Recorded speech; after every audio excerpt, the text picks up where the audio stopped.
is weak or neglect his duty, entire society will be ruined.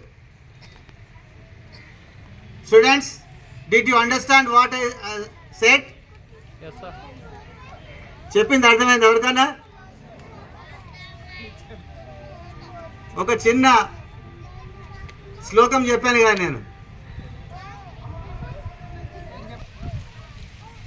ప్రపంచంలో గొప్ప విలువిద్యలో నేర్పరంటే అర్జునుడు.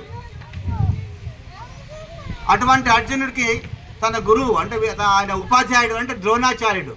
ద్రోణాచార్యుడు అమితమైనటువంటి ప్రేమ, ఎప్పుడూ అతన్ని గౌరవిస్తూ పూజిస్తుండేవాడు. కొంతమంది అడిగారు అర్జున్ని, అర్జున నువ్వు గొప్ప కీర్తి గలవానివి, గొప్ప సంపద ఉంది నువ్వు ఒక రాజు, నీతోటి పోలిస్తే ఆ ద్రోణాచార్యకి ఏముంది? గోషి పైన తువాలు తప్ప ఏం లేదు ఆయనకు, ఎందుకు నువ్వు ఆయన అంత గౌరవిస్తున్నావు అని చెప్పేసి అడిగాడు.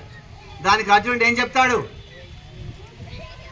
నా రాజ్యం కానీ, నా ధనము కానీ, నా సంపద కానీ ఇవన్నీ ఏవి కూడా శాశ్వతం కాదు, ఇవాళ ఉంటే రేపు పోతాయి.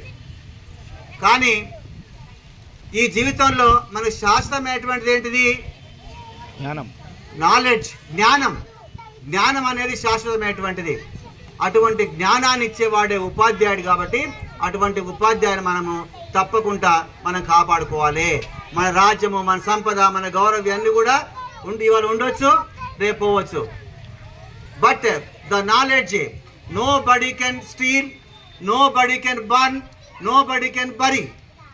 కానీ ఏదైతే మనకు ఉన్నటువంటి జ్ఞానం ఉందో ఆ జ్ఞానాన్ని ఎవడు దొంగిలించలేడు, ఎవడు కాల్చలేడు, ఎవడు పూడ్చలేడు.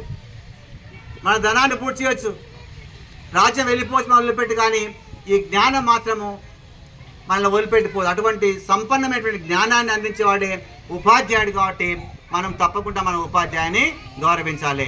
అదేవిధంగా the more you give, the more you become wealthy. ఏదైనా ధనం మనం మన జేబులో ఉన్న ఒక 1000 రూపాయలు ఉంటే ఖర్చు పెట్టుకుంటే పోతే తర్వాత మొత్తం అయిపోతాయి, మళ్ళీ ఏం మిగిలవు. కానీ నాలెడ్జ్ అలా కాదు.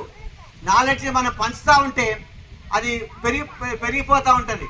మనం ఎన్నిసార్లు మనం ఒక పద్యాన్ని మనం వల్లవేస్తే అంత బాగా అది మనకు కంఠస్థం అవుతుంటుంది, అంత జ్ఞానం మనం సంపాదించుకుంటాం.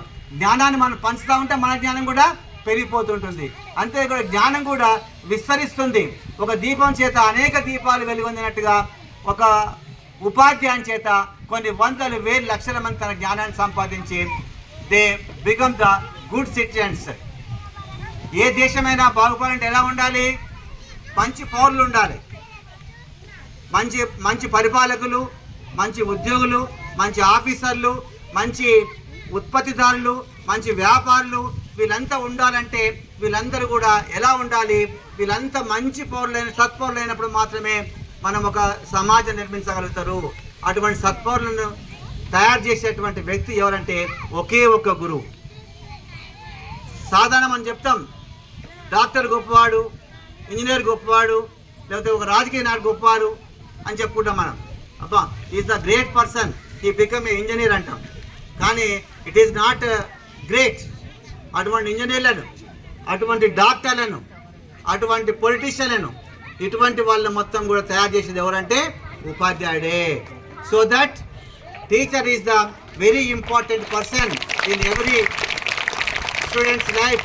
So that we should respect, we should honor, we should worship the teachers always.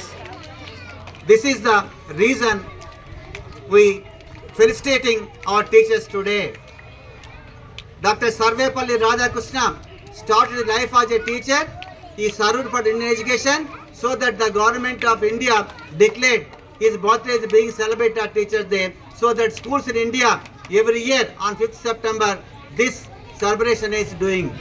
In the part of that, today we gathered here to celebrate the Radhakrishna's birthday as a Teachers Day. Thank you for being with me. Thank you very much. Jai Hind.